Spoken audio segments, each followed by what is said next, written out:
আচ্ছা, আমরা একটা জিনিস এখানে খেয়াল করি, আমাদের যে ট্রেনিংটা সিবিটি যে ট্রেনিংটা সেটা হবে কিন্তু কিসের উপরে? National certificate in CBT and a methodology. মানে আমরা যে সার্টিফিকেটটা পেতে চাচ্ছি সেটা হলো NC4, ঠিক আছে, NC ন্যাশনাল সার্টিফিকেট লেভেল 4। এবং ন্যাশনাল সার্টিফিকেট লেভেল 4 কোনটা? সিবিটি অ্যান্ড এ মেথোডোলজি, সেটা হলো ট্রেনার্স অ্যান্ড অ্যাসেসরের উপরে। তাহলে এটা কিন্তু আমাকে ক্লিয়ার হতে হবে যে আমি যে কোর্সটা করছি সেটার জন্য যে সার্টিফিকেশনটা হবে সেটা ন্যাশনাল সার্টিফিকেট লেভেল 4 এবং সেটা সিবিটি অ্যান্ড এ মেথোডোলজির উপরে, এবং এটার জন্য 12টা ইউনিট, ঠিক আছে, ট্রেনার এবং অ্যাসেসর হিসেবে এখানে কাজ করব আমি। এই জিনিসটা কি ক্লিয়ার সবাই? আমি কি কোর্স করছি? জি স্যার। আমি সার্টিফিকেটটার নাম এরকম হবে। হ্যাঁ, NC4, মানে আমাকে যে কাজটা দেবে সেটা কিন্তু আমি যখন কম্পিটেন্ট হব তাহলে আমি সেই NC4 সার্টিফিকেটটা পাবো, ঠিক আছে, এবং সেটা ট্রেনার এবং অ্যাসেসর হিসেবে কাজ করার জন্য আমি সুযোগটা পাবো লেভেল 4। সো যদি আমি বলতে চাই তাহলে এটা বিষয়টা এরকম, national certificate in CBT and a methodology, trainer এবং অ্যাসেসর লেভেল 4। স্যার একটা বিষয় জানতে চাচ্ছিলাম, যারা ট্রেনার পার্ট কমপ্লিট করেছে তারা কি লেভেল 4 হবে? যদি সিঙ্গেল করা যায় সেই ক্ষেত্রে অ্যাসোসর, যদি একজন অ্যাসোসর পার্ট কমপ্লিট করেছে তাহলে কি সে লেভেল 4 এর উপযুক্ত? হ্যাঁ, যে অ্যাসেসর পার্ট করেছে সেও এই ট্রেনার পার্টটা একসঙ্গে করতে পারবে একইভাবে, একই কোর্স আউটলাইনে। কিন্তু সে যখন এখানে যে কাজগুলো হবে, একটা যেমন হচ্ছে রিটেনটা কমন, সবার জন্য কমন, সে অ্যাসেসর পার্ট দেওয়া থাকুক আর নাই থাকুক, তাকে পুরাটাই এই রিটেন টেস্টটা দিতে হবে ট্রেনার হিসেবে পেতে গেলে। তাহলে এইখানে কোনো ভেরিয়েশন নাই। ডিফারেন্সটা কোন জায়গায় আসছে? হয়তো ওই যে আমরা যে ডেমনস্ট্রেশনটা করব সেখানে দুটা ডেমনস্ট্রেশন আছে, ট্রেনারের জন্য একটা, অ্যাসেসরের জন্য একটা। যেহেতু সে অ্যাসেসর পার্ট কমপ্লিট করা আছে, তাকে অ্যাসেসর পার্টের এই ডেমনস্ট্রেশনটা দিতে হবে না। সিমিলারলি ওরালটাও ওই অংশের সঙ্গেই খালি যুক্ত থাকবে, সেইভাবেই তারা নিবে। তবে ওরালের ক্ষেত্রে নরমালি কোনো লিমিটেশন থাকে না। তবে যেটা এভিডেন্স সাবমিট করবে, এভিডেন্স হিসেবে সেখানে কিছু কম দেওয়া যেতে পারে, অর্থাৎ ট্রেনারের যে অংশটুকু দিয়েছে সেটুকু এখানে না দিলেও চলে। হ্যাঁ, এই হলো বিষয়। ঠিক আছে, আমার মনে হয় বুঝাতে পারছি। তো আমরা একটু দেখি এখন কি ভর্তি হওয়ার সুবিধা আছে? হ্যাঁ, এখন কি আর কি ভর্তি হইতে পারবে? মানে আমাদের সঙ্গে এরাতে না, সে যে নাম যে কজন দিয়েছে সে কজনই এখন নতুন কেউ ক্লাস করতে চাইলে করতে পারবে। আমি এটা এখনো কনফার্ম বলতে পারবো না। যদি কেউ এরকম আগ্রহ থেকে থাকে, সিরিয়াস থেকে থাকে, জানালে আমরা দেখতে পারি দিয়ে তার নাম, হ্যাঁ, নাম দিয়ে দেখতে পারি। যদি সে অ্যাসোসিয়েট পার্টটা কমপ্লিট, একটু ট্রেনার পার্টটা করতে চাচ্ছি। হ্যাঁ, ঠিক আছে, তার নাম ধাম দিও, আমি পাঠিয়ে দিব। যদি তারা অ্যাকসেপ্ট করে তাহলে হবে। বাই দিস টাইম সে ক্লাস করুক, ক্লাস করতে কোনো সমস্যা নেই। বোঝা গেছে? ঠিক আছে। আচ্ছা, এখন আমি আসি যে আমার 12টা ইউনিট ছিল, তার মধ্যে প্রথম ইউনিটটা ছিল work effectively within Bangladesh Tibet sector. আমি বলেছি এটা কিন্তু সেক্টর স্পেসিফিক, কথাটা মনে আছে নিশ্চয়ই? 12টা ইউনিটের মধ্যে 5টা ছিল অকুপেশন স্পেসিফিক আর বাকি 7টা ছিল সেক্টর স্পেসিফিক। তাহলে সেক্টর স্পেসিফিক হিসাবে এটা প্রথম, যেটা work effectively within Bangladesh Tibet sector, এবং সেটা কিন্তু মূলত বাংলাদেশের মানে টিবেট সেক্টরটা সম্বন্ধেই আলোচনা করছি। আমরা দেখেছি ইতিমধ্যে কিন্তু এই যে 5টা লার্নিং আউটকাম এখানে আমরা পেলাম। 5টা লার্নিং আউটকাম গুলো কি কি? Interpret Tibet scenario of Bangladesh and relevant policy and document. আমরা বাংলাদেশের টিবেটের যে সিনারি, অর্থাৎ টিবেটটা কিভাবে হচ্ছে না হচ্ছে সেইগুলো জানতে চেয়েছি। টিবেটের কোথায় কি আছে, কতগুলো প্রতিষ্ঠান আছে, কারা সার্টিফিকেশন করে, এবং পলিসি কি হয়েছে, অ্যাক্ট কি হয়েছে, ইত্যাদি জিনিসগুলো কিন্তু আমরা জেনেছি ইতিমধ্যে। এরপরে আজকে যে বিষয়টা নিয়ে আমরা কথা বলতে চাই সেটা হলো ইন্টারপ্রেট কোয়ালিটি অ্যাসুরেন্স সিস্টেম। তার মানে আমাকে কোয়ালিটি অ্যাসুরেন্স সিস্টেম নিয়ে আমরা কথা বলতে চাইবো। এর বাইরে work within the training organisation, এটা নিয়েও আজকে কথা বলতে চাইবো, দ্রুত চেষ্টা করবো। আর লাস্টে অর্থাৎ আগামীকালকে manage work relationship with colleague and clients এবং assist learner to develop competency as per needs and interest, এটা নিয়ে কথা বলার ইচ্ছা আছে। তো আমরা সেশনে চলে যাই।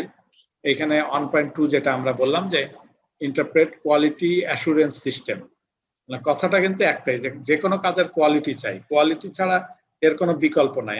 আমি যে দেশেই যাই, আমেরিকায় যাই, অস্ট্রেলিয়া যাই, যত উন্নত দেশে যাই, প্রত্যেকটা জায়গায় তারা বলবে কোয়ালিটির ব্যাপারে কোনো কম্প্রোমাইজ নাই। তাহলে আমরা এখানে একটু দেখি যে এই কোয়ালিটি অ্যাসুরেন্সের ব্যাপারে নিয়ে যখন কথা বলছি, তিনটা বিষয় এখানে আমরা একটু আলোচনা করবো। একটা হলো কোয়ালিটি ইস্যু ইন টিবেট, অর্থাৎ বাংলাদেশে ট্রেডিশনাল সিস্টেমে যে টিবেট চলছিল সেই ক্ষেত্রে কোয়ালিটির ক্ষেত্রে কোথায় সমস্যা হচ্ছে, কি কি ধরনের সমস্যাগুলো ছিল, সেটা যদি বুঝতে পারি তাহলে সেটা মিনিমাইজ করতে পারলেই হবে। এবং সেটা মিনিমাইজ করার জন্য আমরা কোয়ালিটি অ্যাসুরেন্স ম্যানুয়াল তৈরি করেছি, আমরা ক্যাড কোর্স অ্যাক্রিডিয়েশন ডকুমেন্ট, দুটো জিনিস এখানে আমরা অ্যাপ্লাই করেছি ওটার রেসপেক্টে। তো আমরা এখানে কি ইস্যু বা কি ধরনের সমস্যা ছিল ট্রেডিশনাল সিস্টেম, অর্থাৎ ট্রেডিশনাল সিস্টেমে যে লেখাপড়াগুলো হচ্ছে সেটাই বলছি যে Tibet May varied in country to country and institute two institute for different factors, context and environment in traditional Tibet, অর্থাৎ এক এক দেশের টিবেট সিস্টেম এক একভাবে পরিচালিত হয়েছে এবং ইনস্টিটিউট টু ইনস্টিটিউট কিন্তু এর ক্ষেত্রেও ডিফারেন্স আছে। আমরা এর আগেও কিন্তু বলেছিলাম যে আচ্ছা নটরডেমে পড়াশোনা করলে, হলি ক্রসে পড়াশোনা করলে তাকে যে দৃষ্টিকোণে দেখি, আর একটা মানে তত বেশি মানে রিনাউন্ড না এরকম প্রতিষ্ঠানে পড়াশোনা করে সেখান থেকে পাশ করছি, সেটাকে একটু কম গুরুত্ব দিচ্ছি। আমি ঢাকা ভার্সিটি থেকে পাশ করলে, ঢাকা পলিটেকনিক থেকে পাশ করলে, ঢাকা কলেজ থেকে পাশ করলে যে দৃষ্টিতে দেখছি, আমরা যদি অন্য ইউনিভার্সিটি থেকে পাশ করি, মনে করি যে ওর স্ট্যান্ডার্ড মনে হয় কিছুটা কম। তো সেই জায়গাটা আমরা এখানে এনশিওর করতে হবে যে প্রত্যেকটা ইউনিভার্সিটি, প্রত্যেকটা ইনস্টিটিউটে জানি একই স্টাইলে চলে, একইভাবে কাজ চলে। বিভিন্ন রকমের শর্ট কোর্স কালে আমি বলেছি যে 23টা মন্ত্রণালয় কিন্তু এই ধরনের সার্টিফিকেশন দেয়, কিন্তু এক একজন তার দৃষ্টিভঙ্গি থেকে সেভাবে কাজ করার চেষ্টা করে। এটা সেন্ট্রালি কন্ট্রোল করতে পারলে আমাদের জন্য একটা ইউনিক অবস্থান চলে আসতে পারে। এখানে ওভারঅল কথা যেটা এইখানে দেখেন, প্রথম পয়েন্টটা বলছি not consistent about quality assurance. ওই যে বললাম একটু আগে যে কথাটা, যে এটা কনসিস্টেন্স থাকছে না, এক এক প্রতিষ্ঠানে এক এক জায়গায় এক এক ভাবে পড়াচ্ছে। Not standards align with demanded occupations. Hello, হ্যাঁ ফারুক, এর পেজ নাম্বারটা কত? এটা পেজ নাম্বারটা আচ্ছা আচ্ছা আচ্ছা, কোয়ালিটি অ্যাসুরেন্সটা ছিল 1.2 তো 60 হ্যাঁ, পেজ নাম্বার 60, পেজ নাম্বার 60 হ্যাঁ, ঠিক আছে। 60 রাইট। কিন্তু আপনার সাথে আমাদের মানে যে ইয়েটা যেটা আর কি, যে মানে হ্যাঁ ইয়াটা গঠন মিলতেছে না, মিলছে না আর কি, সেজন্য মিলছে না। কোয়ালিটি অ্যাসুরেন্স এই যে কথাটা বলছে page number 60, Tibet quality issues of Tibet, এটা ঠিক আছে। কোয়ালিটি ইস্যুজ অফ টিবেট, এখানে quality issues in Tibet page number ঠিক আছে, কিন্তু পয়েন্টগুলো এটার মধ্যে নেই, তাই না? Quality issue of Tibet, quality issues of Tibet, হ্যাঁ এই যে quality issues of Tibet 60, page number 60 60 আছে আমরা information sheet quality issues in Tibet, ঠিক আছে। কোয়ালিটি ইস্যুজ ইন টিবেট, তার হেডলাইন মিলছে কিন্তু ভিতরে পয়েন্টগুলো আর কি না, হ্যাঁ ভিতরে পয়েন্টগুলো নাই, তার ভিতরে পয়েন্টগুলো নাই কিন্তু হেডলাইন মিলেছে। এটা মনে হয় যে খারাপটা হচ্ছে তোমার ডিফার করছে আমাদের কাছে, not consistent about Tibet quality assurance এখানে লেখা নেই, নট কনসিস্টেন্ট। এই জায়গায় 60 পেজ নাম্বার 60 তেই যেমন 1 নম্বরে 1.1 নম্বরে লেখা আছে যে পয়েন্ট কারেন্ট 1 নম্বর দেওয়া আছে, মানে বইয়ে দেওয়া আছে হ্যাঁ, করে, আর এই যে স্যার একদম এখানে এক কথাই সংক্ষিপ্ত লেখা আছে। লিখে ফেলছে। এক কথাই পুরো এক লেখা কথা আছে দিয়ে দাও, ঠিক আছে। যে 1 নম্বরে লেখা আছে কি, কারেন্ট ট্রেডিশনাল টিবেট system has no nationally consistent approach to quality assurance। বলে একই কথাই, এই কথাটাই বলছি। আর ওটা কি আপনি সংক্ষিপ্ত করে আর কি?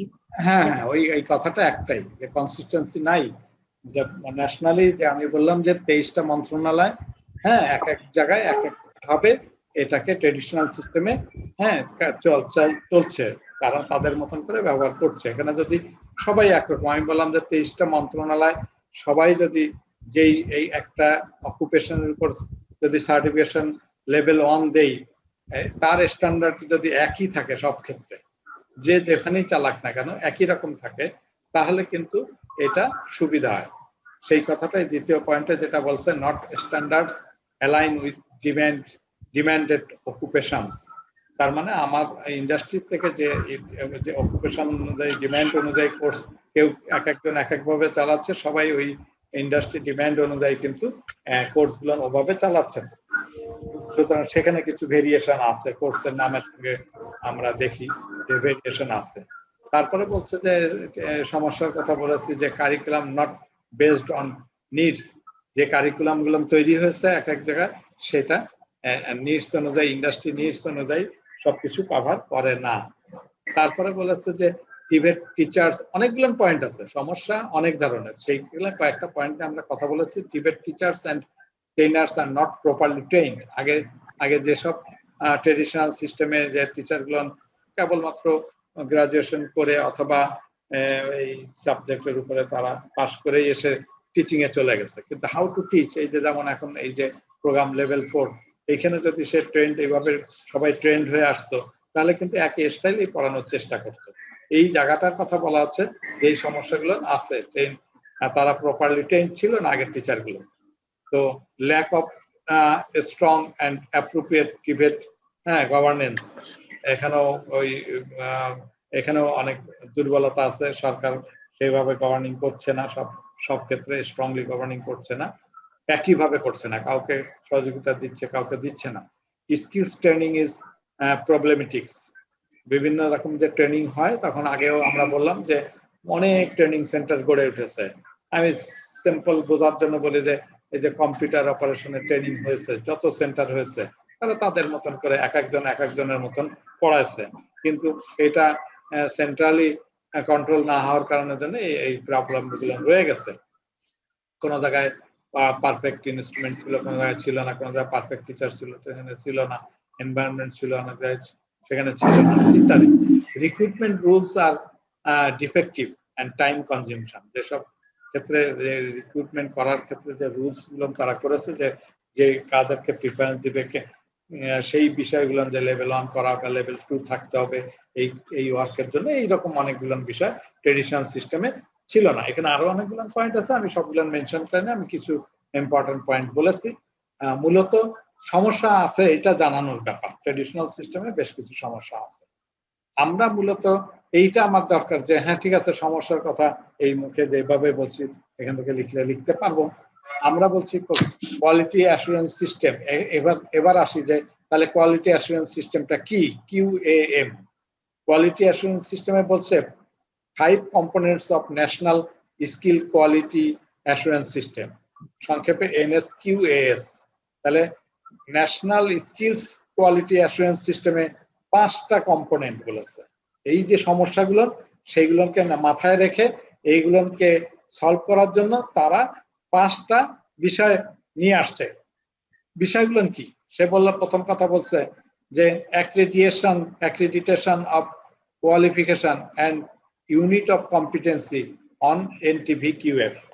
এটা কিন্তু এই যে পরের পেজেই আছে, 61 নম্বর পেজে।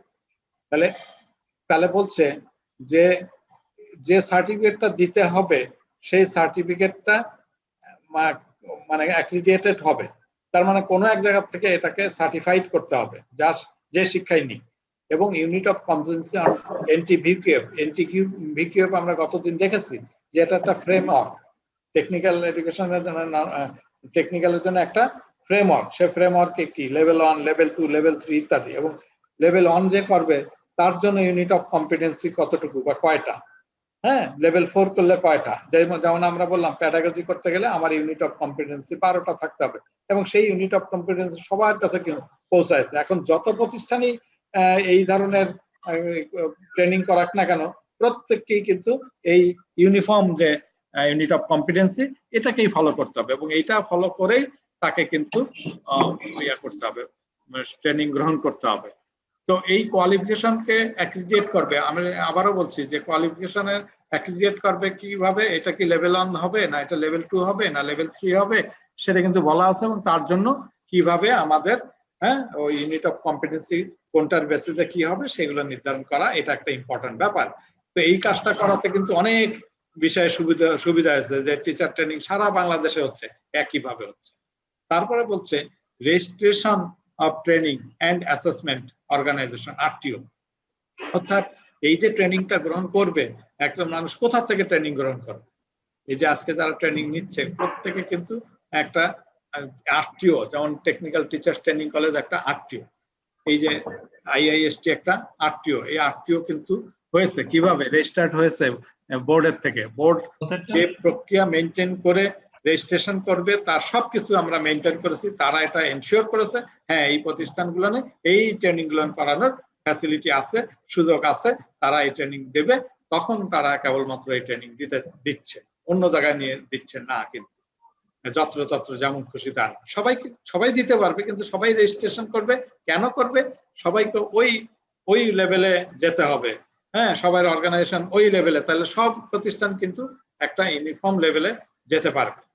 তারপরে বলছে 3 নম্বরে বলছে অ্যাক্রিডিটেশন অফ TAO, হ্যাঁ, অবলিক সেন্টার, তার মানে টেকনিক্যাল অ্যাসেসমেন্ট অর্গানাইজেশন, যেটা আমরা ট্রেনিং অ্যান্ড অ্যাসেসমেন্ট অর্গানাইজেশন যেটা, তাহলে অ্যাক্রিডিয়েটেড একটা ট্রেনিং অ্যান্ড অ্যাসেসমেন্ট অর্গানাইজেশন বা সেন্টার, এটা আমার লাগবে। অর্থাৎ আগে খেলে ওটা বলছে RTO মানে প্রতিষ্ঠানটা রেজিস্ট্রেশন করছে, অর্থাৎ প্রতিষ্ঠানটার যে ফ্যাসিলিটি থাকবে, যে টিচার থাকবে সেগুলো রয়েছে, কিন্তু যখন আমি ট্রেনিং অ্যান্ড অ্যাসেসমেন্ট অর্গানাইজেশন বা সেন্টার হিসেবে এখানে অ্যাক্রিডিয়েট করব, তখন আবার দেখব যে কোন কোন অকুপেশনের উপরে তারা ট্রেনিং দিবে এবং তার অ্যাসেসমেন্ট নিবে।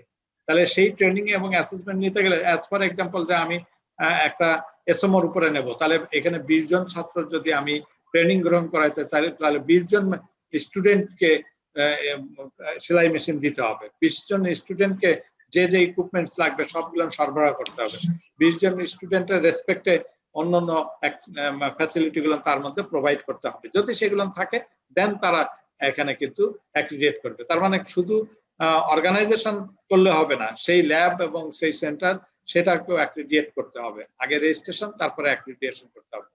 তারপরে বলছে 4 নম্বরে বলছে auditing of training organisation of compliance against quality standard, ওই যে কোয়ালিটি স্ট্যান্ডার্ড আছে সেটা টাইম টু টাইম অডিট করবে।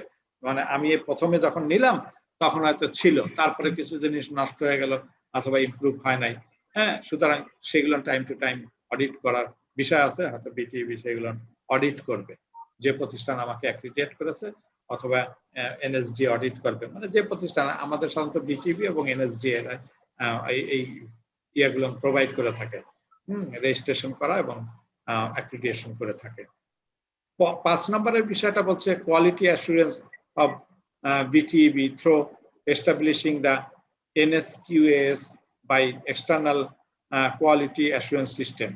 এই যে national skill quality assurance system, এটা যে বিটিবি এস্টাবলিশড করছে, হ্যাঁ, সেটা বিটিবি যে প্রপারলি কাজ করছে কিনা তাকেও কিন্তু এক্সটার্নাল কোয়ালিটি অ্যাসুরেন্স সিস্টেম দ্বারা অ্যাসেস করবে, হ্যাঁ, অ্যাসিওর করবে যে না বিটিবি কিন্তু ওই কোয়ালিটি ওই স্ট্যান্ডার্ড মেইনটেইন করে কাজগুলো করছে। তাহলে এই যে 5টা পয়েন্ট বোঝা গেছে। একটা বলছে অ্যাক্রিডিয়েশন করবে অ্যাকর্ডিং টু NTPQF, তারপরে বলছে ট্রেনিং হবে কোথায়, সে ট্রেনিং অর্গানাইজেশন সেটা রেজিস্টার্ড হতে হবে, তারপরে বলছে শুধু ট্রেনিং অর্গানাইজেশন রেজিস্টার্ড হলে হবে না, সেখানে কি সে ট্রেনিং করবে নাকি অ্যাসেসমেন্ট করবে নাকি দুটাই করবে, তাহলে এই দুটাই করতে গেলে তার অ্যাক্রিডিয়েশন করতে হবে ওই অকুপেশনের রেসপেক্টে। তারপরে বলছে যে টাইম টু টাইম এই অর্গানাইজেশন গুলো অডিট করবে এবং যারা এইগুলো দিচ্ছে সেই বিটিবিও সঠিকভাবে কাজ করছে কিনা সেটাও আমরা মানে থার্ড পার্টি দিয়ে এটাকে এক্সটার্নাল কোয়ালিটি অ্যাসুরেন্স সিস্টেমের মাধ্যমে এটা এনশিওর করবে। তাহলে 5টা পয়েন্ট কি বোঝা গেছে? যদি কোয়ালিটি এনশিওর করা, এবং নিশ্চয়ই আমরা বুঝতে পারছি যে আগে যেটা এলোমেলো ভাবে ট্রেডিশনাল সিস্টেমে কাজ চলতো, এই 5টা জিনিস যদি ফলো করে তাহলে নিশ্চয়ই এই সার্টিফিকেটটা অলরাইট গ্রহণ করা হবে এবং একইভাবে এটা সব মূল্যায়িত হতে পারে, এলোমেলো বিষয়গুলো থাকবে না। আমরা এরপরে দেখি ক্যাট, তারপর বলছে কোর্স অ্যাক্রিডিটেশন ডকুমেন্ট। পরের পেজে আমরা দেখি, নেক্সট পেজে কোর্স অ্যাক্রিডিটেশন ডকুমেন্ট। এখানে তারা বলছে যে 3টা পার্ট এখানে। এই কোর্সটা অ্যাক্রিডিটেশন ডকুমেন্ট বলছে যে কোর্সটা কিন্তু ডেভেলপ করা সেটাও কিন্তু বেশ ব্যাপার, যেখানে কোয়ালিটি এনশিওর হয়। এটা কিভাবে হচ্ছে? পার্ট এ, পার্ট বি এবং পার্ট সি 3টা পার্টে ভাগ করছে। প্রথম পার্টটা বললো যে ইট provides information for course developer. যারা যে কোর্স ডেভেলপ করবে তাদেরকে ইনফরমেশন দিতে হবে প্রপারলি, হ্যাঁ, এবং প্রপারলি দিলে পরে এখানে স্ট্যান্ডার্ড সেটিং বডি আছে, একটা বডি যারা স্ট্যান্ডার্ড সেট করবে, সেই যে স্ট্যান্ডার্ড সেট করবে, হ্যাঁ, সেই বডির কাছে তার ইনফরমেশন যাবে। এবং কোয়ালিটি অ্যাসুরেন্স বডি, তাহলে এখানে দেখা যাচ্ছে একাধিক বডি আছে, সে একটা হলো স্ট্যান্ডার্ড সেটিং বডি আর একটা হলো কোয়ালিটি অ্যাসুরেন্স বডি। এই এদের কাছে ইনফরমেশন গুলো কোর্স ডেভেলপারের ইনফরমেশন মানে কোর্স ডেভেলপার হিসেবে ইনফরমেশন গুলো পৌঁছাতে হবে, আদারওয়াইজ তারা প্রপার কোর্স ডেভেলপ করতে পারবে না। তারপরে বলছে যে part 2, it contains details of industry needs and rules and requirements for course structured, delivered and assessed। তাহলে তারা বলছে যে এইখানে যে ইন্ডাস্ট্রি যে ধরনের প্রয়োজন, যে কাজের জন্য যে ধরনের স্কিল, যে ধরনের নলেজ, যে ধরনের অ্যাটিটিউড দরকার এবং তারা সেই জায়গাটা কিভাবে শিখবে না শিখবে তার সবকিছু বর্ণনা এই কোর্সে, সেই অনুযায়ী কোর্সগুলো স্ট্রাকচার্ড হবে, সেই অনুযায়ী কোর্সগুলো তৈরি হবে এবং সেই কোর্সগুলো ডেলিভারি হবে। যেমন আমরা এখন যে কোর্সটা ডেলিভারি করছি সেটা কিন্তু ওইভাবে তৈরি হয়ে আসা এবং সেইভাবে আমরা সিরিয়ালি আমরা যাচ্ছি, যত দিন লাগবে, যত সময় লাগবে, যেভাবে লাগবে সবকিছু সেইভাবে আমরা থিওরি, সেইভাবে আমরা স্কিল গুলো করানোর চেষ্টা করব, ওরাল বিষয়গুলো এবং হবে এবং ফাইনালি অ্যাসেসমেন্টও হবে ঠিক সেইভাবে। তাহলে 2 নম্বর পার্ট হলো পার্ট 2 এই কথাগুলো। পার্ট 3 তে বলছে it includes the unit of competencies or modules। তার মানে এইখানে ওই অনুযায়ী ইউনিট অফ কম্পিটেন্সি গুলো সেট করবে যে কয়টা ইউনিট অফ কম্পিটেন্সি এবং কোন কোন ইউনিট অফ কম্পিটেন্সি লাগবে, এই অনুযায়ী competency unit of competency finally এটা সেট হবে। মানে এই ফাইনালি যদি সেট না হয় মানে ওইটাই তো ফাইনাল ডকুমেন্ট, কোর্সের মানে ডকুমেন্ট। সেই কোর্সের ডকুমেন্টটা অ্যাক্রিডিটেট হচ্ছে কার মাধ্যমে হচ্ছে, তার মাধ্যমে সেটা বলছে এই যে ওই যে এসসিডিসি আজকে যেমন প্রশ্ন ছিল, আইএসসির মেম্বাররা ওখানে থেকে সেগুলো ভেরিফাই করবে, হ্যাঁ, সেও একটা বডি, এই যে কোয়ালিটি অ্যাসুরেন্সের বডি বা স্ট্যান্ডার্ড সেটিং এর বডির সঙ্গে তার মেম্বার গুলো আছে, হ্যাঁ। তারপরে যেমন বলা হলো যে ইন্ডাস্ট্রি নিডস গুলো ফুলফিল করেছে কিনা সেটা দেখবে এবং ইউনিট অফ কম্পিটেন্স প্রপারলি হলো কিনা, এই সব জিনিসগুলো দেখা, এই ডকুমেন্ট গুলো ফাইনালি ডকুমেন্ট তৈরি করলে হবে না, ডকুমেন্টকে অ্যাক্রিডিয়েট করতে হবে, ডকুমেন্টকে অনুমোদন করতে হবে, এই কথাটা। এবং কিভাবে অনুমোদন হবে সবগুলো বললাম। তাহলে আমরা ম্যানুয়াল কি সেটাও আমরা বুঝেছি, ডকুমেন্ট কি সেটাও আমরা বুঝেছি। এই দুটা দ্বারা কিন্তু মোটামুটি ভাবে আমাদের কোয়ালিটি এনশিওর করে সারা বাংলা, মানে সে বাংলাদেশে দেখা যায় ট্রেডিশনাল সিস্টেমের থেকে এইভাবে কন্ট্রোল রয়েছে যদি হয় তাহলে এই সার্টিফিকেট নিয়ে কোনো সমস্যা হবে না, যে কেউ কোয়ালিটি সার্ভিস দিতে পারবে, এটা আমার মনে হয় বোঝা যাচ্ছে বিষয়গুলো। ঠিক আছে, কোনো প্রশ্ন আছে এটুকু নিয়ে কথা? কোয়ালিটি অ্যাসুরেন্সের বিষয় নিয়ে কি কোনো সমস্যা মানে ক্লিয়ার হচ্ছে কিনা? একটু 2-1 কথা বলতে। কোয়ালিটি অ্যাসুরেন্স যেটা, কোয়ালিটিকে আমরা মেজার করতে যে আমরা দেখেছি ইনস্টিটিউট কেমন হবে, টিচার কেমন হবে এবং এই ডকুমেন্টগুলো কি কোয়ালিটি ডকুমেন্ট হবে। দুটো বিষয় কিন্তু এখানে আবারও দেখাচ্ছি যে আমরা কোয়ালিটি অ্যাসুরেন্স ম্যানুয়ালের মধ্যে দেখেছি যে 5টা কম্পোনেন্টের ব্যাপার। সেই ধরনের হতে হবে, আমাদের এনটিপিপি অনুযায়ী অ্যাক্রেডিটেশন হতে হবে, তারপরে বলছে আরটিও হতে হবে, তারপরে যেখানে অ্যাসেসমেন্ট হবে সেটাও অ্যাক্রেডিটেশন হবে, অডিট হবে এবং বোর্ডগুলোকেও ভেরিফাই করবে। তাহলে এইভাবে যদি যায় তাহলে আমার মনে হচ্ছে যে কোয়ালিটিটা এনশিওর হয়। আবার সিমিলারলি ডকুমেন্ট যেটা আমরা তৈরি করেছি সেই ডকুমেন্টও কিভাবে অ্যাক্রেডিটেড হয়েছে সেই কথাটা বলেছি। দুটা কথা কি ক্লিয়ার হয়েছে কিনা মোটামুটি? বোঝা গেছে? ক্লিয়ার হয়েছে। হ্যাঁ জি স্যার, বুঝতে পারছি স্যার। জি বুঝতে পেরেছি। তার মানে কোয়ালিটি আগে কোয়ালিটি যেভাবে মেনটেন করতো সেটা মেনটেনের মধ্যে গ্যাপ ছিল, এখন কোয়ালিটি মেনটেন একটা সিস্টেমেটিক্যালি হয়েছে। কোন প্রতিষ্ঠান করবে, কেমনে করবে, তারা কিভাবে ওই ল্যাবগুলো ভেরিফাই করবে, তারপরে যে প্রতিষ্ঠান ভেরিফাই করতেছে সে আবার টাইম টু টাইম অডিট করবে যে সেটা ঠিক আছে কিনা, এবং ফাইনালি যে বললাম যে প্রতিষ্ঠানগুলো কাজ করতেছে তাকেও এক্সটার্নাল বডি দ্বারা ভেরিফাই করবে তারা কোয়ালিটি এনশিওর করছে কিনা। আর দ্বিতীয়টা বলছি ডকুমেন্টস নিয়ে কথা, সেই ডকুমেন্টটাও অ্যাক্রিডিটেট করতে হয়েছে, ডকুমেন্টটা প্রপারলি তৈরি করতে হয়েছে। সেইখানে 3টা পার্ট আছে, সেই 3টা পার্ট নিয়ে কথা বলেছি। আমার মনে হয় যদি মোটামুটি একটা ধারণা পাওয়া গেছে, আবার একটু নিজে পড়লে বিষয়গুলো আরো ক্লিয়ার হবে। আমরা এরপরে পেজ নাম্বারে যদি যেতে চাই, নেক্সট টপিক আমরা বলেছি যে ইনফরমেশন শিট গুলো নিয়ে কথা বলবো। আমরা 1.2 বলেছি, তার মানে আমাদের 5টা ছিল লার্নিং আউটকাম, তার একটা লার্নিং আউটকাম আগেই বলেছি, হ্যাঁ আলোচনা করেছি। আর দ্বিতীয় লার্নিং আউটকাম কেবল শেষ করলাম, সেটা ছিল শুধুমাত্র কোয়ালিটি অ্যাসুরেন্সের বিষয় নিয়ে। কোয়ালিটি অ্যাসুরেন্সের ওইখান থেকে ওই দুটা প্রশ্ন আসতে পারে। আচ্ছা, 3 নাম্বার লার্নিং আউটকাম যেটা, সেটা কি? সেটা হলো লিস্ট অফ টিবেট প্রোভাইডার্স অ্যান্ড ডেভেলপমেন্ট অর্গানাইজেশন।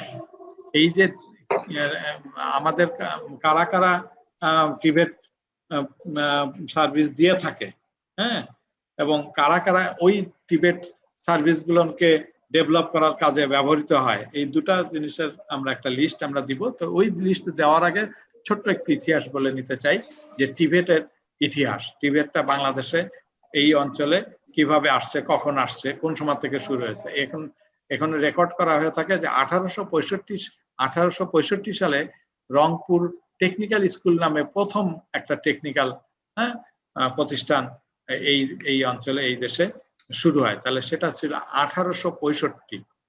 এরপরে দেখা যাচ্ছে আরো অনেক বছর 1876 সালে এই ঢাকায় একটা সার্ভে স্কুল তৈরি হয়েছে, মেডিকেলের পশ্চিমে, এখন যেটা ঢাকা মানে এখন যে না সরি ইয়ার যে পুরানো যে মেডিকেল কি আসুনুল্লাহ মেডিকেল যেটা, ওখানের পশ্চিমে অবস্থা ছিল।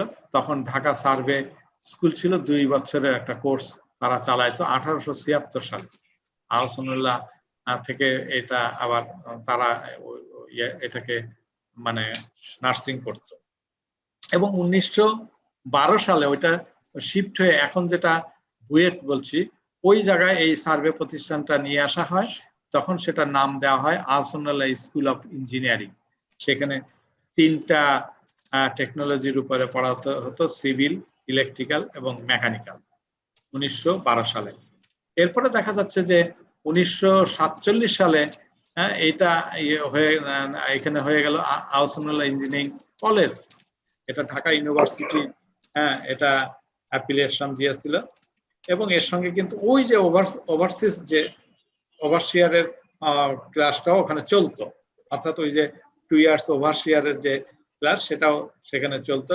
প্যারালালি ইঞ্জিনিয়ারিং কলেজ হিসেবে এই ক্লাস ইঞ্জিনিয়ারিং ডিগ্রি সেখানে দেওয়া হতো, সিভিল ইঞ্জিনিয়ার হিসেবে, ইলেকট্রিক্যাল ইঞ্জিনিয়ার, 5টা মানে ফ্যাকাল্টি সেখানে ছিল। এরপরে যেটা হলো 47 সালে সেইখানে যেহেতু কলেজ হয়ে গেছে, সুতরাং ওভারসিয়াররা এখানে বেশ কিছু সমস্যায় পড়েছে এবং তারা একটা আন্দোলন করে।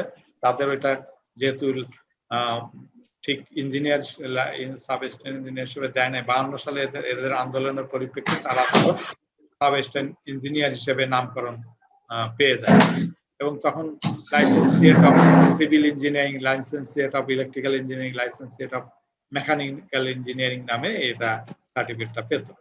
চাকরির ক্ষেত্রে তারা সাব অ্যাসিস্ট্যান্ট ইঞ্জিনিয়ার হিসেবে ট্রিটেড হতো। তারপরে যেটা 1955 সালে প্রথম ইস্ট পাকিস্তান এবং ওয়েস্ট পাকিস্তান, যেটা বলি ইস্ট পাকিস্তানে ঢাকা পলিটেকনিক ইনস্টিটিউট এস্টাবলিশড হয়, একই সঙ্গে ওয়েস্ট পাকিস্তানও একটা পলিটেকনিক ইনস্টিটিউট হয়, সেখানে 3 ইয়ার্স কোর্স চলে। এটা ফোর্থ ফাউন্ডেশন, আমেরিকার ফোর্থ ফাউন্ডেশন, এবং এর সিলেবাসটা মূলত ওকলাহোমা স্টেট ইউনিভার্সিটি আমেরিকার, তাদের সিলেবাসে এই ডিপ্লোমা কোর্স 3 ইয়ার্স কোর্স চলতো। তখন চিন্তা করলো যে ইঞ্জিনিয়ারিং কোর্স 4 বছরের কোর্স, ইঞ্জিনিয়ার বের হতে অনেক সময় লাগে, সুতরাং সংক্ষেপে দ্রুত যদি কিছু ইঞ্জিনিয়ার তৈরি করা যায় তাহলে দেশের জন্য উপকার হয়। তখন এই প্রথম পলিটেকনিক স্থাপিত হয়, ঢাকা পলিটেকনিক ইনস্টিটিউট, এখন যেটা তেজগাঁয়ে অবস্থিত। 1960 সালে এটার জন্য একটা দেখা গেল যে ডাইরেক্টর অফ টেকনিক্যাল এডুকেশন আসছে। তখন পলিটেকনিকেই তার টপ ফ্লোরেই কিন্তু ওই পরীক্ষা নিয়ন্ত্রণ এভরিথিং হতো শুরুতে, কিন্তু পরবর্তীতে একটা সেপারেট একটা ডাইরেক্টরেট তৈরি করতে হলো। সেটা ওই শিক্ষা ভবনে 3 তলায় ওখানে স্থাপিত হয় 1960 সালে, এবং সেইটা স্থাপিত হওয়ার পরে দ্রুত বেশ কিছু কর্মকাণ্ড শুরু হয়ে গেল এবং 62 থেকে 63 সালের মধ্যে 5টা ডিভিশন, এখন যেটা ডিভিশন তখন ডিস্ট্রিক্ট ছিল, 5টা ডিভিশনে 5টা পলিটেকনিক নতুন চালু হয়ে যায় এবং অনেক এলাকা নিয়ে, অনেক ইঞ্জিনিয়ার নিয়ে এটা খুব সুন্দরভাবে সেটা চালু হয়েছে। এট দ্য সেম টাইম একটু বলি, তার মানে আমাদের এখানে পার্টিকুলারলি 1942 সালে মিরপুর টেকনিক্যাল ট্রেনিং সেন্টার বলে একটা ট্রেনিং সেন্টার এখানে হয়। এইখানেও আমাদের ওই বিভিন্ন ধরনের শর্ট কোর্স গুলো হতো, যেটা পরবর্তীতে 2008-এ এসে বিকেটিটিসি নামকরণ হয়েছে। এখানে ওই শর্ট কোর্স হতো। আমরা আরেকটু সামনে যদি দেখি, 1966 সালে এইখানে পলিটেকনিকের ডিমান্ড হওয়ার কারণে জন্য 16টা নতুন পলিটেকনিক হয়, তখন ওই 16টা ডিস্ট্রিক্টে হয়েছে এবং 35টা ভোকেশনাল ইনস্টিটিউট এস্টাবলিশড হয়েছে। 67 সালে east Pakistan technical education board নামে একটা বোর্ড স্থাপিত হয়, কারণ আগে যেহেতু মানে এই ডিটি মানে ডাইরেক্টর অফ টেকনিক্যাল এডুকেশনে 2 কাজই হতো, ওই শিক্ষা প্রতিষ্ঠানগুলোকেও কন্ট্রোল করতো, নতুন প্রতিষ্ঠান তৈরি করা হতো, টিচার নিয়োগ বদলি সবকিছু তারা মেনটেন করতো এবং একই সঙ্গে পরীক্ষাও কন্ডাক্ট করতো ওই ডিটি।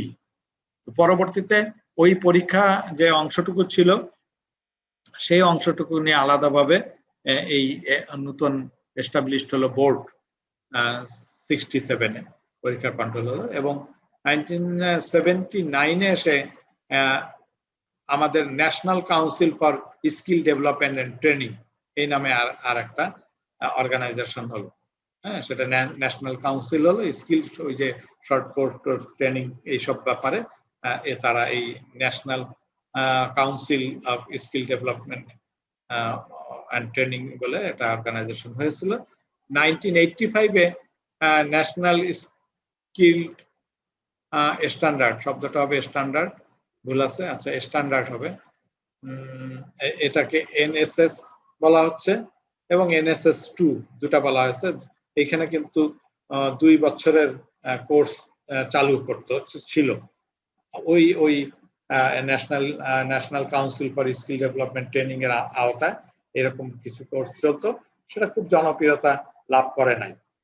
পরবর্তীতে ওই যে ভোকেশনাল গুলো যেটা ছিল, যে তখন 8 পাস 6 পাস করে বা ঢুকতো 2 বছর কোর্স করতো, এখন সেটাকে পরবর্তীতে ওরা কি করলো যে এসএসসি ভক 1997, অর্থাৎ ওই যে ভোকেশনাল গুলো যখন শর্ট কোর্স করতো অনেকেই 2 বছরের কোর্স 12 শর্ট কোর্স গুলো করতো, তো সেটা পপুলার করার জন্য ডিসিশন হলো যে না, এটা এসএসসি ইকুইভ্যালেন্ট করলে তখন মানে তারা একটা এডুকেশন সিস্টেমে ঢুকতে পারবে। এই জন্য এসএসসি ভক এবং এইচএসসি ভক দুটাই 2 বছরের কোর্স 1997 এস্টাবলিশড হয়। 2005-এ এসে এই ভোকেশনাল ইনস্টিটিউট গুলোর নামকরণ চেঞ্জ করা হলো। তারা এটার নাম চেঞ্জ করে দিল টেকনিক্যাল স্কুল অ্যান্ড কলেজ, যেহেতু এসএসসি লেভেল এবং এইচএসসি লেভেলের পড়াশোনা তারা করাচ্ছে, সুতরাং এটা আরো জনপ্রিয় করার জন্য এর নাম দিল technical school and college, TSC. ফলে টিএসসিটা বেশ জনপ্রিয়তা লাভ করেছে পরবর্তীতে। 1977-এ বলা হলো যে এই যে এনএসএস যে কোর্সগুলো, যেটা basic trade course, evening course, এটা কিন্তু তখন ঢাকা পলিটেকনিকে 1977-এ সান্ধ্যকালীন ট্রেড কোর্স চালু করলো 6 মাসের, তখন এটা চলতো এবং এই কন্ট্রোলটা ওই পলিটেকনিক করতো। পরবর্তীতে বিটিবি এর পুরা কন্ট্রোলিংটা নিয়ে নেয় এবং তারা কন্ট্রোলিং নিয়ে পরবর্তীতে 6 মাসের শর্ট কোর্স টিটিটিসিতে চালায়। কারণ আর পলিটেকনিক ওই সান্ধ্যকালীন কোর্স আর ওভাবে চলতো না, তারা টিটিটিসিতে এই 6 মাসের কোর্স চালানো হতো। অনেকগুলো টেকনিক্যাল ট্রেনিং সেন্টার করা হয়েছিল, সেখানে এই কোর্সগুলো চলে এবং পরবর্তীতে বিটিবি এই কোর্সগুলোকে আরেকটু মডিফাই করে এখনকার সময় যেটা করা হয়েছে এবং ট্রেড বাদ দিয়ে অকুপেশন ধরে এবং 360 ঘন্টা বা 270 ঘন্টার ফ্লেক্সিবল স্কিল কোর্স সেখানে করা হয়েছে। এবং সেই কোর্সগুলো সাধারণত বিভিন্ন এনজিও, ইউসেফ, মর্স, সিপিডি, আহসানিয়া মিশন ইত্যাদি, মুসলিম এইড, এরা এই কোর্সগুলো কিন্তু কন্ডাক্ট করতে চালাতো। এরপরে আমরা একটু দেখি যে বিভিন্ন ধরনের লিস্ট, যে ইনস্টিটিউটের লিস্টের যে কথাটা আমরা বলছিলাম যে মেজর কি টিবেট প্রোভাইডার্স ইন বাংলাদেশ, বাংলাদেশে যে টিবেট প্রোভাইডার তারা কারা। তাহলে এখানে আমরা নর্মালি জানি গভর্নমেন্ট টিবেট ইনস্টিটিউট গুলো, এখানে পেজ নাম্বার 73-তে বলা আছে যে এই যে যত পলিটেকনিক ইনস্টিটিউট বা ইঞ্জিনিয়ারিং কলেজ আছে সেগুলোর নাম এখানে কিন্তু দেওয়া আছে। গভ পলিটেকনিক, তারপরে এখানে 49টা পলিটেকনিক ইনস্টিটিউট আছে, টিএসসি আছে 64টা, টেকনিক্যাল ট্রেনিং সেন্টার আছে 47টা, টেক্সটাইল ইনস্টিটিউট আছে 7টা, এগ্রিকালচার ইনস্টিটিউট 18, ফরেস্ট্রি ইনস্টিটিউট 3টা, এরকম লিস্ট করে দেওয়া আছে অনেকগুলো প্রতিষ্ঠান। টিবেট অর্গানাইজেশন অফ বাংলাদেশ, বাংলাদেশের টিবেট অর্গানাইজেশন হিসেবে কারা, তাহলে এইটা আমাদের একটু জানা দরকার। ডিটি কারিগরি শিক্ষা অধিদপ্তর, অধিদপ্তর এক জিনিস, বোর্ড আর এক জিনিস। কিন্তু অধিদপ্তর পূর্ণাঙ্গ সরকারি আর বোর্ড হলো অটোনোমাস। তো বাংলাদেশ টেকনিক্যাল এডুকেশন বোর্ড, তারপরে ব্যুরো অফ নন ফর্মালিং এডুকেশন, ওই যে নন ফর্মাল ইনফর্মাল কোর্সের কথা বলছিলাম, এই নন ফর্মাল কোর্সগুলো কিন্তু বেশ জনপ্রিয় করে চালানোর ব্যবস্থাটা, সেটা করার জন্য একটা bureau of non formal education আছে, এটা এখান থেকে কিছু বর্ণনা আছে। আর আন্ডার প্রিভিলেজড চিলড্রেন্স এডুকেশন যেটা, সেটা কিন্তু ইনফর্মাল ট্রেনিং দেয়, ইউসেফ দেয়, বা নন ফর্মালও কিছু ট্রেনিং দেয়, ইউসেফ সহ বিভিন্ন এনজিও এই ধরনের ট্রেনিং প্রোভাইড করে থাকে।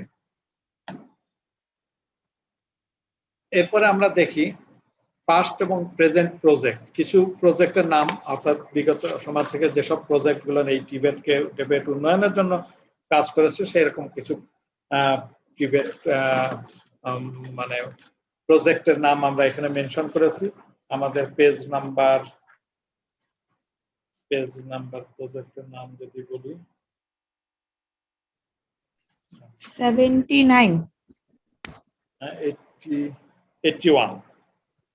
79 আছে ওই যে এই অর্গানাইজেশন গুলো সে সম্বন্ধে বর্ণনা। আর 81 আমাদের এই মানে যেসব প্রজেক্ট গুলো চলছে, যেমন একটা প্রজেক্ট চলছে পভার্টি রিডাকশন স্ট্র্যাটেজিস প্রোগ্রাম, সেটা 2004 থেকে 2008 পর্যন্ত ছিল।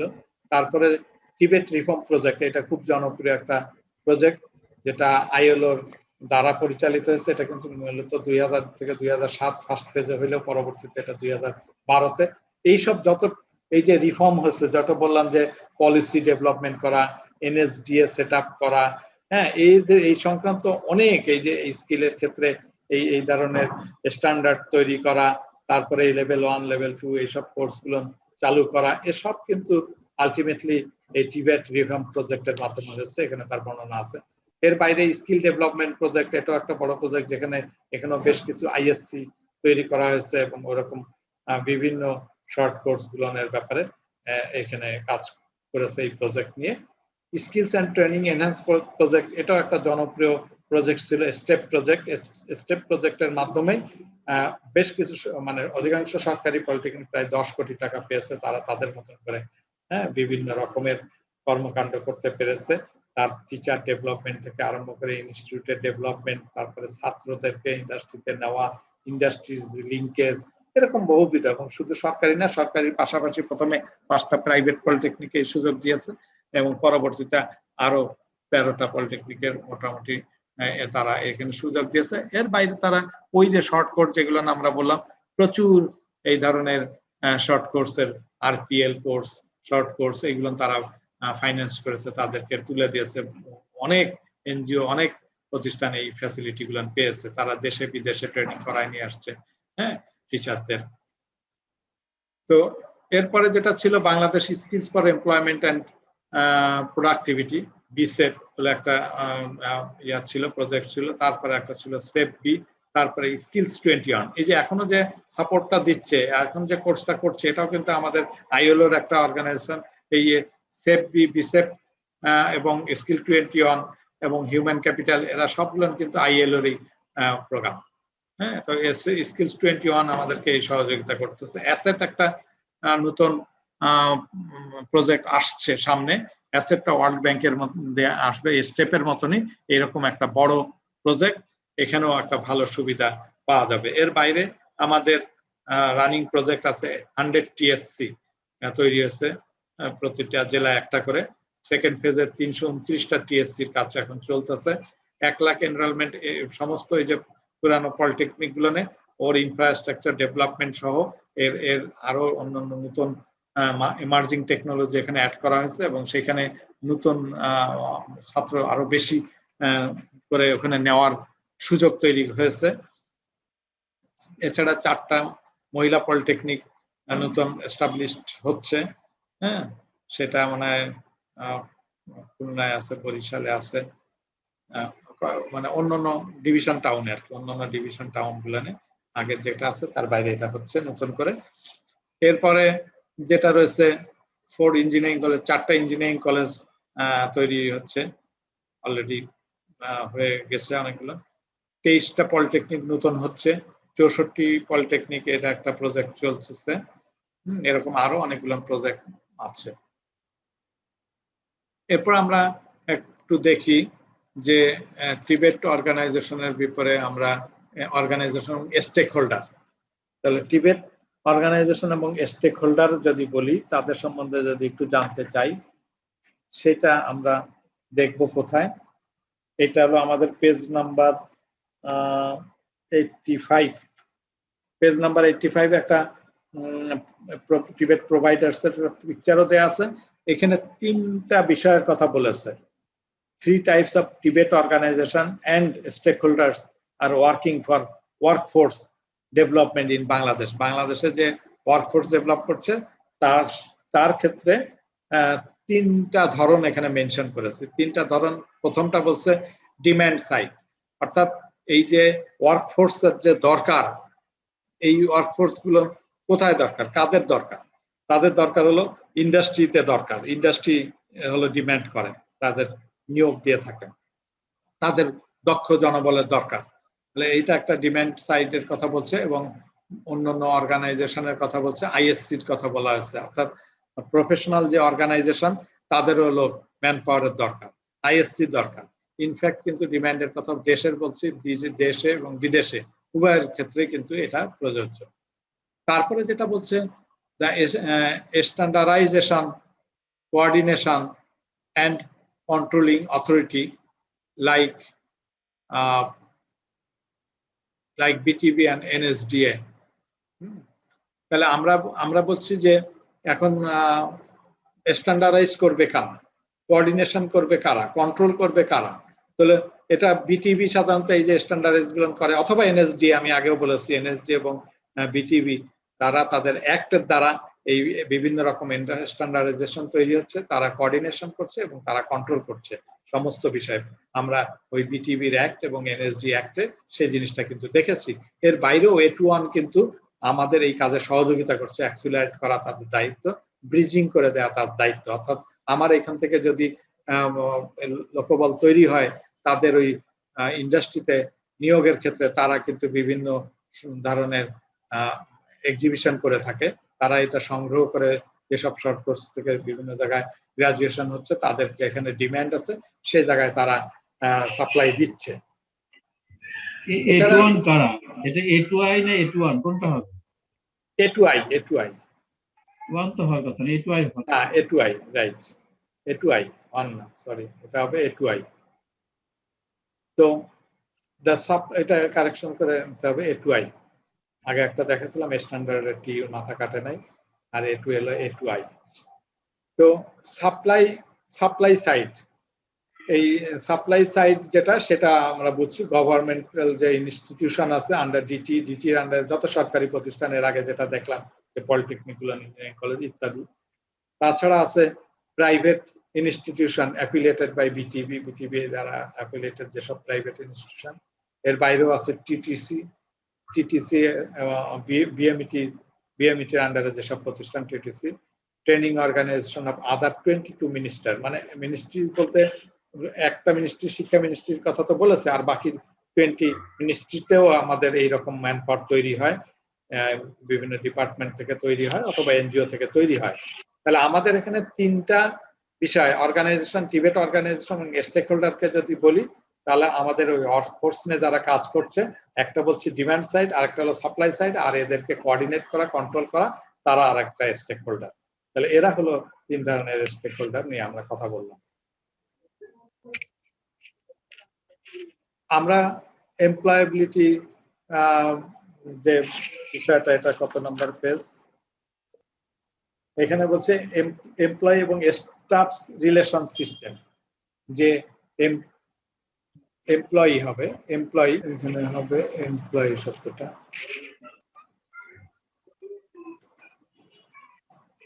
আগের স্লাইডটা যেটা গেছে আমরা A2I okay.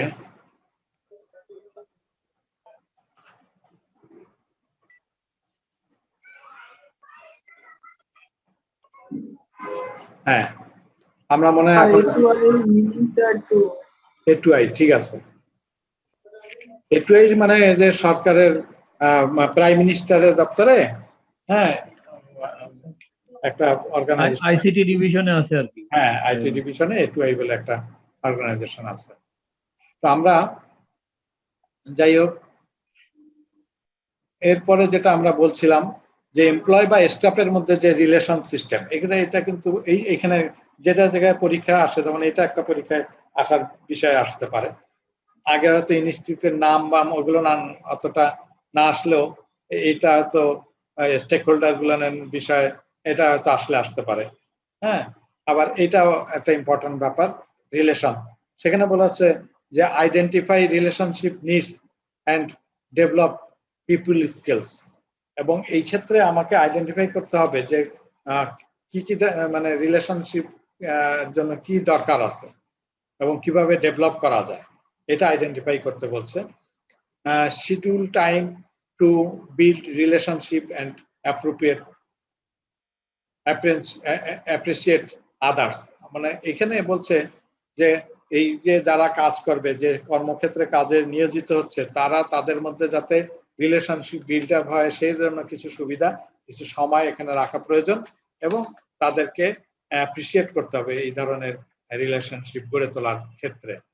B positive and manage the boundaries, আমরা পজিটিভলি নেব এটা ম্যানেজ করার জন্য, এবং একটা সীমা রেখা তো আছেই, হ্যাঁ, সেই সীমা রেখাটা মেনটেন করতে হবে। অ্যাভয়েড গসিপিং, মানে কাজের সময় যেন গল্প করে সময় নষ্ট না করা হয়, সেই জায়গাটায় গুরুত্ব দিতে হবে এই সিস্টেমে। Consult on new and existing policy, যদি নতুন কোনো পলিসি থেকে থাকে অথবা পুরানো এক্সিস্টিং পলিসি, সেই সব পলিসি নিয়ে আলোচনা করা যায়, এই পলিসির ভালো দিকগুলো নিয়ে কিভাবে এটাকে কার্যকরী করা যায়। own the organization and act as a member of the team, এবং অর্গানাইজেশনকে নিজের উপর মনে করতে হবে, নিজের অর্গানাইজেশন হিসেবে যদি ফিল করি এবং সেই তার একটা মেম্বার হিসেবে কাজ করি, তাহলে সেই অর্গানাইজেশন যেমন উন্নত হবে, তেমনি ভাবে নিজেও স্যাটিসফাইড থাকবেন, নিজের উপকারও চলে আসবে। Negotiate and comply with laws, এবং এই যে আইন কানুন আছে, যে আইন কানুন দ্বারা চলে, সেই আইন কানুনের প্রতি শ্রদ্ধাশীল হতে হবে, আইন কানুন অনুযায়ী আমাদের চলা উচিত। এটা আমরা কত নম্বর পেজে পেয়েছি? আমরা 86 নম্বর পেজে আমরা পেয়েছি। সিমিলারলি 87 পেজে যেটা আমরা পাবো ইথিক্যাল অ্যান্ড লিগ্যাল রেসপন্সিবিলিটি। আমার প্রত্যেকের কিছু মানে রেসপন্সিবিলিটি থাকেই, আর সেই রেসপন্সিবিলিটিটা কি পার্টিকুলারলি আমরা এখানে দেখব যে টিচারদের ক্ষেত্রে এটা আমরা বলছি যে টিচারের ইথিক্যাল বিষয়গুলো যদি সে খেয়াল করি, হ্যাঁ, এবং সে তার যে রেসপন্সিবিলিটি কি হয়, প্রশ্ন এরকম আসে যে টিচারদের ইথিক্যাল এবং লিগ্যাল যে রেসপন্সিবিলিটি সেটা কি কি বর্ণনা করে। তখন আমাদের এই পেজে এসে 87 পেজে এখান থেকে দেখে আমরা লিখে দিতে পারবো, আর আমরা কিছুটা জানি। Undertake training and qualified for the task, একটা নির্দিষ্ট কাজের জন্য আগেই তাকে সেই যে কাজ আমি করতে যাব সেই কাজের জন্য কিন্তু তাকে ট্রেনিং গ্রহণ করতে হবে এবং কোয়ালিফাইড হতে হবে ওই কাজের ব্যাপারে। Facilitate trainees for best effective learning, অর্থাৎ এই যে টিচার খেয়াল রাখবে যে লার্নারকে যাতে সে ভালো বুঝতে পারে, ভালো বুঝতেছে, এইটা ইফেক্টিভ কিনা, সেই ইফেক্টিভ লার্নিং দেওয়ার জন্য যে যে ফ্যাসিলিটি দেওয়া দরকার সেদিকে টিচারদেরকে খেয়াল রাখতে হবে। প্রোভাইড ইন্ডাকশন অ্যান্ড সুপারভিশন, তারা মানে টিচারকে সবসময় তার প্রতি আকৃষ্ট হোক, তার লেখাপড়ার দিকে আকৃষ্ট হোক, সেই দিকে খেয়াল রাখতে হবে এবং অ্যাট দ্য সেম টাইম স্টুডেন্টটা বা লার্নারটা পড়াশোনা করছে কিনা ঠিক মতো সেই দিকেও সুপারভাইজ করা, সেটাও একটা টিচারের দায়িত্বের মধ্যে পড়ে।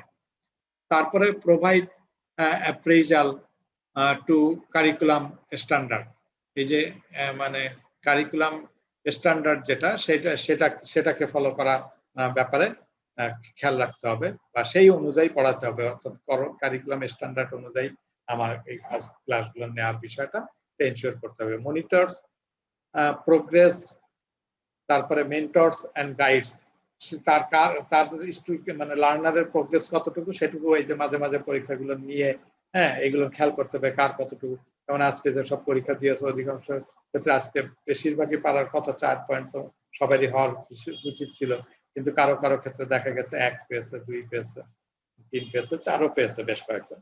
তো এই যে মানে তাহলে কতটুকু প্রোগ্রেস হচ্ছে সেই জায়গাটা মনিটর করা যায়, আবার মেন্টর করা যায় তাকে কোথায় সমস্যা হচ্ছে, কেন পারতেছে না, কোনটা বুঝতে সমস্যা হচ্ছে, তাহলে সেই জায়গাটাকে মেন্টরিং করাটাও কিন্তু টিচারের দায়িত্ব এবং গাইড করা দায়িত্ব।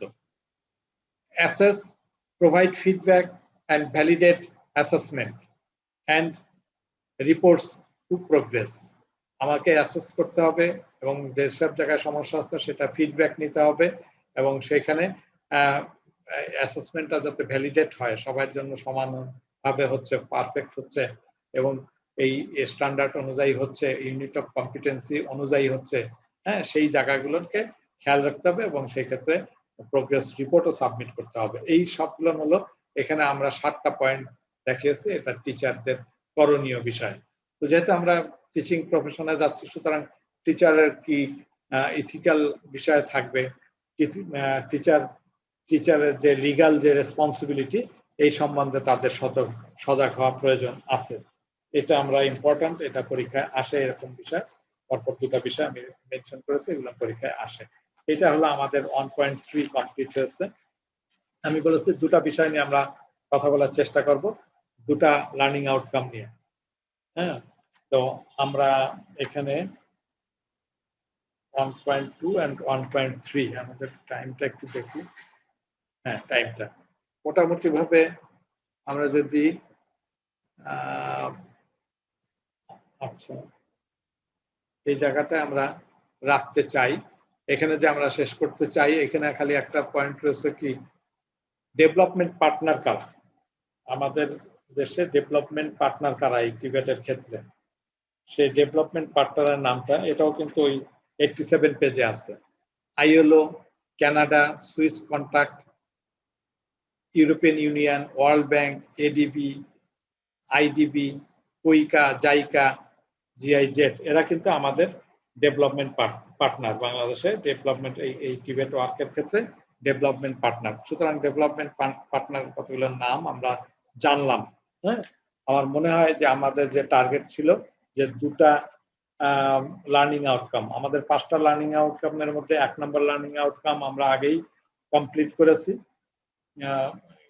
এটা একটু সময়ও নিয়ে করে ফেলছি। আর বাকি যে দুটা লার্নিং আউটকাম ছিল, সেই বাকি দুটা লার্নিং আউটকামের মধ্যে কোয়ালিটি অ্যাসুরেন্স নিয়ে কথা বলেছি, ওয়ার্ক উইদিন ট্রেনিং অর্গানাইজেশন, এই দুটা নিয়ে কথা বলেছি। লার্নিং আমরা কোয়ালিটি অ্যাসুরেন্সের মধ্যে আমি বলেছি যে যদি সমস্যাগুলো কি জানতে চায় তাহলে হয়তো 4-5টা পয়েন্ট সমস্যা এটা বলতে পারি। আর আমরা যদি কোয়ালিটির ক্ষেত্রে যে আর দুটা পয়েন্ট রয়েছে, সেটা হলো একটা হলো ম্যানুয়ালের কথা বলছি, আর একটা বলছি ডকুমেন্টস এর কথা। ম্যানুয়াল দ্বারা আমরা 5টা পয়েন্ট মেনশন করেছি, এই 5টা কম্পোনেন্ট ফলো করলে এই ম্যানুয়াল অনুযায়ী তাহলে এখানে একটা ইউনিফর্ম মানে কোয়ালিটি অ্যাসিওর করার ব্যাপারে কাজ হবে। আর বাকি যেটা ডকুমেন্ট যেটা ব্যবহার করে কাজ করব, সেই ডকুমেন্টের ক্ষেত্রে আমরা আলোচনা করেছি ডকুমেন্ট কম্পিটেন্সি কিভাবে অ্যাক্রিডিয়েটেড হয়, অর্থাৎ অ্যাক্রিডিয়েটেড ছাড়া কিন্তু কোনোভাবেই এই কাজগুলো করা যাবে না। এই ছিল মোটামুটি ভাবে আমাদের আজকের যে দুটা লার্নিং আউটকাম নিয়ে কথা বলা, সেই দুটা নিয়ে কথা বলেছি এবং সেখানে প্রশ্নের বিষয়টাকে আমি ক্লিয়ার করেছি।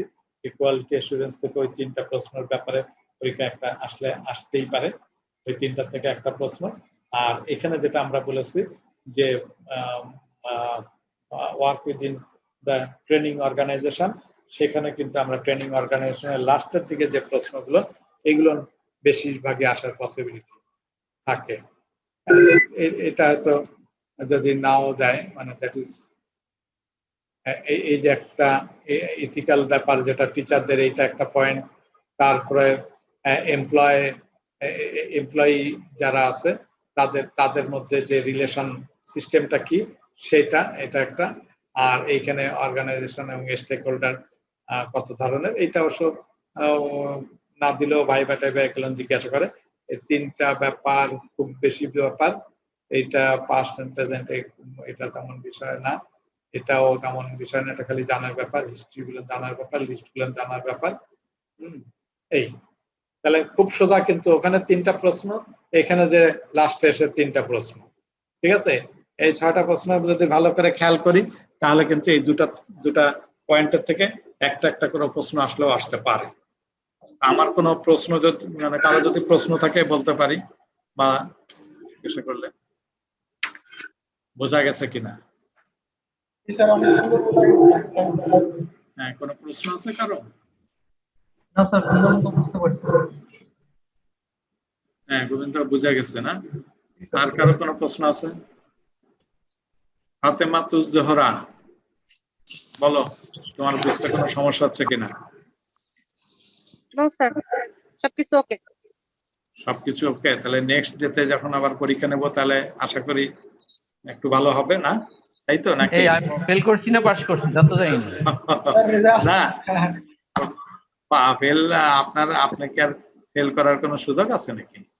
না না, আমি কত কি, আমি তো আন্দাজি আন্দাজি মানে জানি না, শুনি আর কি, জানার মধ্যে আমার যতটুকু জানি আর কি। হ্যাঁ, তা তো আমি 20 মিনিট পরেই তো ঢুকলাম আপনার, না তা ঢুকছে। ভুলে আমি কিছু ভুলে যাই। গোবিন্দ খলিলকে বলছিলাম যে খালি কল দিও, ও আজও কল দিল না। মান্নান ভাই, আপনার কিন্তু 3টা সঠিক হয়েছে, নান অফ দেম। আচ্ছা আচ্ছা, হয় there O 2 pre-vocational level, why there are 2 ওই প্রি ভোকেশনাল মধ্যে কিছু পাইনি আর কি। হ্যাঁ, কেন এটা পান নাই কেন? এই যে for poor and unprivileged group with lack of literacy and numeracy, আরে ওইটা তো বুঝছিলাম, কিন্তু তারপরে মনে হলো যেন না না ব্যাপক, তাই মনে হলো। স্যার আমারটা একটু দেখবেন, আমার কোনটা ভুল করছি। আচ্ছা, আমি একটা কথা বলি, বরঞ্চ আমি উত্তরগুলো বলে দিই, তাই না? তাইলে হ্যাঁ, প্রথম 1 নম্বরে যেটা একটু আগে বললাম সেটা নিশ্চয়ই প্রিভক কাদের জন্য? গরিব এবং লেখাপড়া কম জানে তাদের জন্য। তাহলে এখানে for poor and underprivileged গ্রুপের জন্য হবে প্রিভক। ঠিক আছে, এটা 2 নম্বরে যেটা এটা তো এনএসডিপি, ন্যাশনাল স্কিল ডেভেলপমেন্ট পলিসি। পলিসিতে কি? পলিসির মধ্যে সব এখানে অল অফ দ্য অ্যাবভ, তাই না? কোয়ালিটি অ্যাসুরেন্স সিস্টেম থাকে, কম্পিটেন্সি বেসড ট্রেনিং এন্ড অ্যাসেসমেন্টের বিষয় নিয়ে কাজ করছে, এনটিবিকিউএফ নিয়ে কাজ করছে, আরো অন্যান্য বিষয় নিয়েও কাজ করছে, তাই তো? তাহলে আরপিএল নিয়ে কাজ করছে, তাহলে উপরের সবকটাই এখানে আসবে।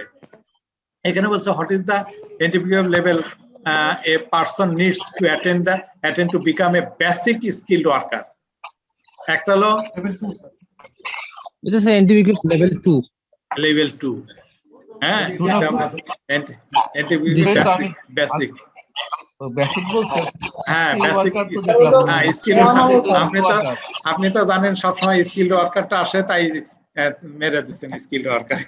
স্কিল ওয়ার্কার তো বেসিক ফরের মধ্যেই করার কথা, এটা তো ফরেই দিচ্ছে বেসিক স্কিল ওয়ার্কার। আচ্ছা, বেসিক শব্দটা দেখিনি তো, এই তো সেটাই সমস্যা হয়েছে। আচ্ছা, তাহলে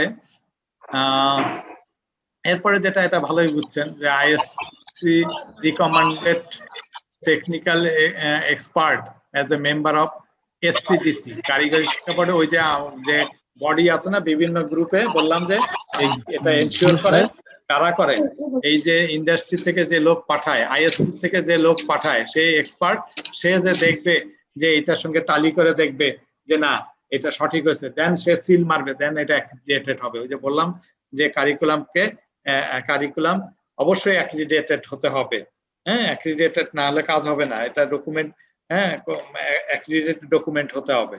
তো সেই অ্যাক্রিডিটেড করার জন্য বলা হয়েছে একজন ইম্পর্টেন্ট মেম্বার হচ্ছে আইএসসির মেম্বার আসবে, এবং সে যেখানে কাজ করে এটা নাম হলে এসসিডিসি।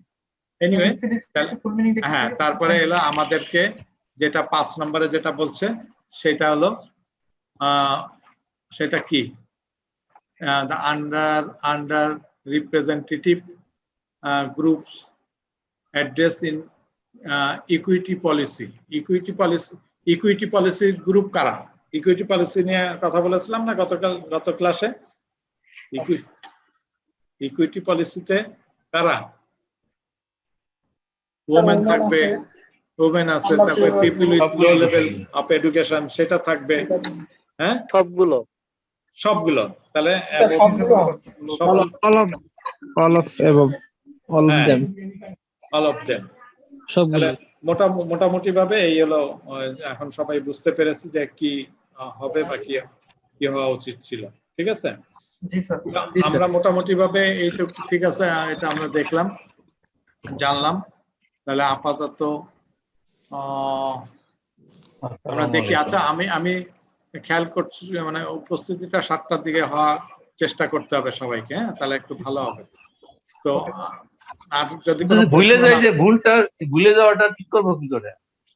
ভুলটা শুধরায় দেব, আপনি খালি উপস্থিত হতে থাকেন, লিখতে থাকেন। না কোনো ব্যাপার না, ভুল হবে না, ভুল যত হবে তত শুদ্ধ। আমি ইব্রাহিম খলিলটা বলছিলাম যে আমার একটু লিংক আচ্ছা, আপনি ভুলে যান, আমি স্মরণ করায় দেব না। আমি আর ভুলে যাচ্ছি খালি। আচ্ছা, আমি স্মরণ করায় দেব না, এটা আমারে বলবেন। অন্য কাজের মধ্যে থাকি তো হঠাৎ করে আর মনে থাকে না, ঠিক আছে, আমি আপনাকে স্পেশালি স্মরণ করায় দেব ইনশাআল্লাহ। আচ্ছা, ঠিক আছে, থ্যাংক ইউ। আমার মনে হয় সবাই ভালো থাকি, এবং বাকি দিনগুলো, বাকি রাত্রে যদি উদযাপন করি, আমরা বঙ্গবন্ধুর প্রতি শ্রদ্ধাশীল হয়েছি, আমরা বঙ্গবন্ধুর বিষয়ে আমরা কমিটেড হয়েছি যে আমরা জীবনটা কারিগরি ক্ষেত্রে নিবেদিত হব এবং লাইফ লিড করব। তো সবাই ভালো থাকি, সুস্থ থাকি, এই বলে আজকের মতন শেষ করছি। আল্লাহ হাফেজ। আসসালামু আলাইকুম। ওয়ালাইকুম আসসালাম। আসসালামু আলাইকুম স্যার। ওয়ালাইকুম আসসালাম। আসসালামু আলাইকুম।